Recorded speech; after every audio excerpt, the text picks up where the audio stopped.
मैं हूँ आचार्य दीपा और अपने YouTube चैनल पर आप सभी का बहुत बहुत स्वागत करती हूँ। आज हम बात करने वाले हैं जिनके अष्टम भाव में गुरुदेव विराजमान होते हैं, गुरु बृहस्पति देव विराजमान होते हैं, उनके लिए कैसे फल करते हैं या क्या क्या उनके लिए होता है। आज हम इन सभी विषयों पर बात करेंगे। जिनके अष्टम भाव में गुरु होते हैं उनके साथ एक बात हमेशा ही लगी रहती है कि आपके रिश्तेदार हो, आपके पड़ोसी हो, आपके जो आसपास के लोग, समाज के लोग हमेशा ही आप पर सवाल उठाते रहते हैं, कुछ ना कुछ सवाल आपसे पूछते रहते हैं।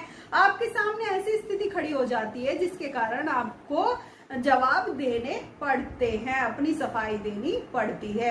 आपको अपनी सफाई में कुछ ना कुछ उनको बताना ही पड़ता है, क्योंकि आप बोलते तो बहुत स्पष्ट है, जो दिल में होता है वही जबान पर भी होता है। ये सब सबके साथ सब कुछ शेयर नहीं करते, मतलब जो अष्टम भाव में जिनका गुरु होता है सबके साथ ये सब कुछ शेयर नहीं करते, लेकिन कुछ लिमिटेड लोग होते हैं जिनके साथ ये अपनी बात शेयर कर देते हैं, लेकिन वही लोग उसका नाजायज फायदा उठाते हैं, धोखा दे देते हैं।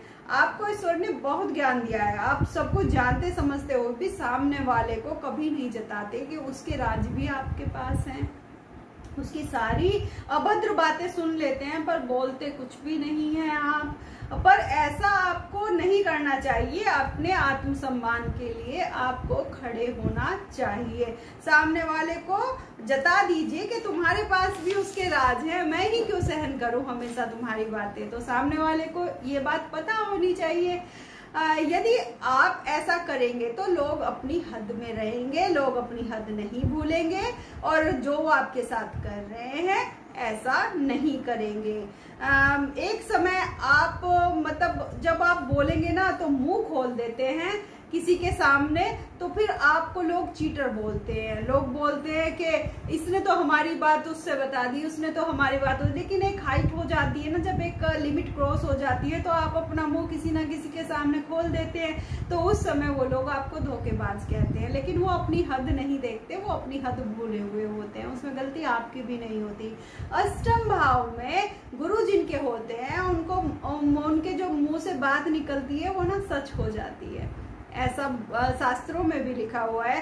तो कोशिश करें कि अच्छा अच्छा बोले, सामने वाले को समय समय पर जताते रहे कि कंट्रोल में हो जाओ भाई, वरना राज आपके भी मेरे पास है, कुछ भी आपके मुंह से निकल जाएगा। तो उसे थोड़ा सा आप समझाते रहे। जिनके अष्टम में गुरु होते हैं वो दार्शनिक स्वभाव के होते हैं, उनको घूमना फिरना बहुत ज्यादा पसंद होता है। आपको एक सलाह और देना चाहूंगी, जिनके अष्टम में गुरु होते हैं आपको अपनी मातृभूमि को छोड़कर दूर जाकर अपना कामकाज करना चाहिए। अपना व्यापार कुछ भी अपनी मातृभूमि को छोड़कर करना चाहिए। यदि आप अपने घर परिवार समाज मातृभूमि में रहकर ही अपना कोई काम करते हैं तो तरक्की आपकी रुक सी जाती है, क्योंकि आपको मैंने सब कुछ बता दिया कि लोग हमेशा ही गलत समझते हैं, तो आपकी तरक्की में कहीं ना कहीं वो अड़चने आती रहती हैं। यहाँ पर लोग मतलब हमेशा ही आपसे स्पष्टीकरण मांगेंगे, लोगों के सामने आपको साबित अपने आप को करना पड़ेगा, तो फिर आपको गलत समझते हैं। तो आपको अपनी मातृभूमि को छोड़कर थोड़ा दूर जाकर ही अपना जीवन व्यापार करना चाहिए। यदि आप विदेश में सेटल होना चाहते हैं, विदेश जाना चाहते हैं, जिनके अष्टम भाव में गुरु होते हैं, तो यहाँ पर गुरुदेव आपको बहुत सपोर्ट करते हैं, विदेश में जाकर सेटल हो सकते हैं। अष्टम भाव में यदि गुरु उच्च के हैं, मित्र राशि में है, शुभ ग्रहों के प्रभाव में है, तो वैवाहिक जीवन आपका अच्छा बना रहता है। वैवाहिक जीवन में संतुलन और सौम्यता यहाँ पर गुरुदेव बनाए रखते हैं। वही अगर गुरु या नीच में है, शत्रु राशि में है, शत्रु ग्रहों के प्रभाव में है, तो मैरिज लाइफ में समस्या आ सकती है। फिर तो चाहे आप कितनी भी निभाने की कोशिश कर ले, लेकिन सामने वाला आपके एफर्ट्स को समझेगा नहीं। जिनके अष्टम भाव में गुरु होते हैं वो कभी भी आपका जीवन साथी, आपके जो भी आप कोशिश करेंगे फिर वो समझेगा नहीं, यदि यहाँ गुरु आपके नीच के हो जाते हैं। जिनके अष्टम में गुरु होते हैं वो लोग कार्य क्षेत्र में लोगों को बहुत सपोर्ट करते हैं, हमेशा ही आपको किसी ना किसी की हेल्प करते करते हुए नजर आ जाएंगे। आप अपनी टेक्निक्स ना लोगों को सिखा देते हैं, जो आपको आता है वो अपनी टेक्निक्स लोगों को सिखा देते हैं, लेकिन जब लोग आपका काम सीख जाते हैं फिर आपका काम आपके हाथ से छीन लेते हैं। ऐसा आपके साथ हो जाता है। आपके जूनियर्स ही आपके विरुद्ध खड़े हो जाते हैं, जिनको आपने उंगली पकड़ के चलना सिखाया, जिनको आपने हर चीजें सिखाई, ABCD सिखाई काम की, वही आपके विरुद्ध खड़े हो जाते हैं, वही आपको बेवकूफ मानने लगते हैं। जिनके साथ आपने बिजनेस किया है वही आपको धोखा दे जाते हैं, यदि आपने उनके ऊपर अंधा विश्वास कर लिया है। देखिए, अच्छी बात है, भरोसे से ही आगे सब कुछ चलता है, लेकिन इतना नहीं करना चाहिए। सारे दाव पेच अपने नहीं सिखाने चाहिए, उसमें आप चाहे किसी भी फील्ड में हो। आपको ईश्वर ने एक साथ कई चीजों को सीखने का गुण दिया है, बहुत सारी चीजों को आप एक साथ सीख सकते हैं। जिनके अष्टम भाव में गुरु होते हैं, आप अपनी जो आपकी कैपेबिलिटी है उस पर कभी भी डाउट ना करें। आप जो भी चीज चाहेंगे उसे गहराई से आप सीख लेंगे, बस आपको ठानने की देर है।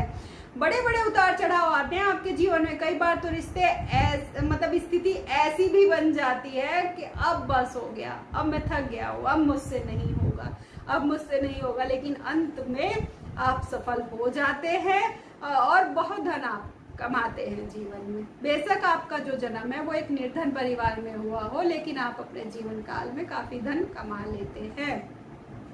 हो सकता है कि आपके भाई बहन भी आपके कुछ समय के लिए आपको गलत समझे, लेकिन धीरे धीरे उनसे भी संबंध आपके अच्छे हो जाते हैं। घर में जो आपसे बड़े हैं वो आपको गलत समझते हैं, क्योंकि आप चीजों को कभी भी स्पष्ट नहीं करते, खा जाते हैं अंदर ही, बीच बीच में बैठेंगे आपको बोलेंगे, मतलब जो मन में है उसे स्पष्ट नहीं बोलेंगे, तो वो चीज कहीं ना कहीं गलत हो जाती है और लोग आपको, आपके घर के लोग भी आपको गलत समझ लेते हैं और इसी वजह से कहीं ना कहीं आप ही में बुराई निकालने लगते हैं।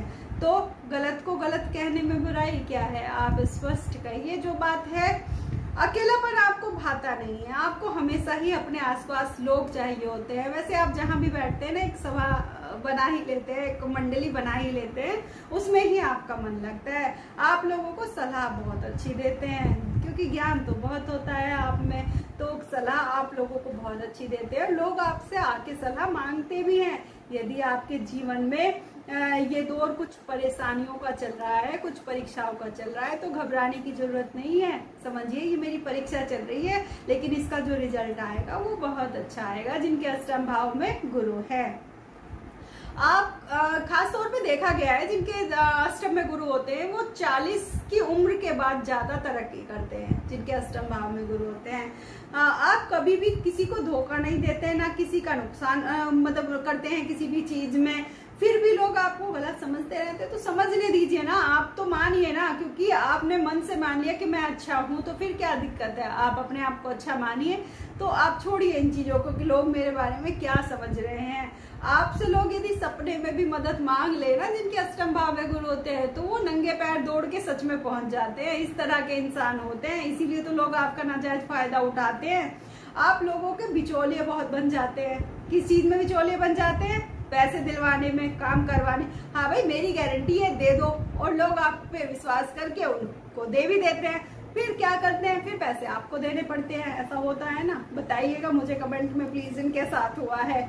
जिनकी हेल्प आप ज्यादा करते हैं वही लोग बाद में आपके खिलाफ खड़े हो जाते हैं। ऐसा आपने जरूर नोटिस कीजिएगा अपने आसपास। वैसे आपसे ज्यादा अनुभव किसको होंगे। 24/7 क्या होता है ना, लोगों के लिए तन मन धन से आप लगे रहते हैं, जो कि सही नहीं है। लिमिट से बाहर जाकर किसी की मदद ना करें, आप केवल सलाह दें, बाकी उसके ऊपर छोड़ दें। क्या होता है, आपसे आ गया कोई, सपोज करो एक एग्जाम्पल ले रही हूँ, बस किसी के घर बार में कुछ प्रॉब्लम हो गई, वो अपना घर बार छोड़ के आ गया, उसको सेटल करवाना, उसको कहीं काम दिलवाना, उसके घर में राशन पहुंचाना, उसका क्या नहीं करना, हर चीज में जैसे आपने उसको गोद ले लिया हो, इस तरह की स्थिति आप बना लेते हैं। भैया ऐसा ना करें, क्योंकि वो गोद लिया तो लिया, आप इस चक्कर में अपने बच्चों को भूल जाते हैं, जो कि आपको ध्यान देना बहुत जरूरी है। संतान पर ध्यान दीजिए, वरना बच्चे गलत संगत में आपके पड़ जाएंगे और समस्या आ जाती है बाद में। हो सकता है कि आपको बुरा लग रहा हो कि मैं आपके बारे में इतना स्पष्ट बोल रही हूँ, लेकिन सच्चाई यही है, सच्चाई से भाग नहीं सकते हैं। आप पैतृक संपत्ति के लिए किसी भी कोर्ट कचहरी के चक्कर में कभी भी ना पड़े। जिनके अष्टम में गुरु होते हैं अड़चन आ सकती है, क्योंकि आपको जो घर के बड़े होते हैं कहीं ना कहीं गलत समझ लेते हैं, तो अड़चन आ सकती है, लेकिन आप कोर्ट कचहरी के चक्कर में ना पड़े, वरना मरते दम तक भी प्रॉपर्टी का सुख आप नहीं भोग पाएंगे। आप आध्यात्म में बहुत अच्छा कर सकते हैं अगर आप चाहें तो। वैसे आध्यात्मिक आप होते हैं, आध्यात्म में रुचि आपकी होती है, अगर करना चाहे तो आप बहुत डीप नॉलेज ले सकते हैं, यहाँ तक कि आप PhD तक कर सकते हैं, किसी चीज में रिसर्च कर सकते हैं जिनके अष्टम भाव में गुरु होते हैं। यदि आपको मेरा वीडियो अच्छा लगा हो तो प्लीज वीडियो को लाइक कर दीजिएगा, चैनल को सब्सक्राइब कर दीजिएगा। यदि आपके कुछ इस तरह के कुछ रहे हैं अपने एक्सपीरियंसेस तो आप कमेंट बॉक्स में प्लीज जरूर लिखिएगा। वीडियो देखने के लिए आप सभी का बहुत बहुत धन्यवाद।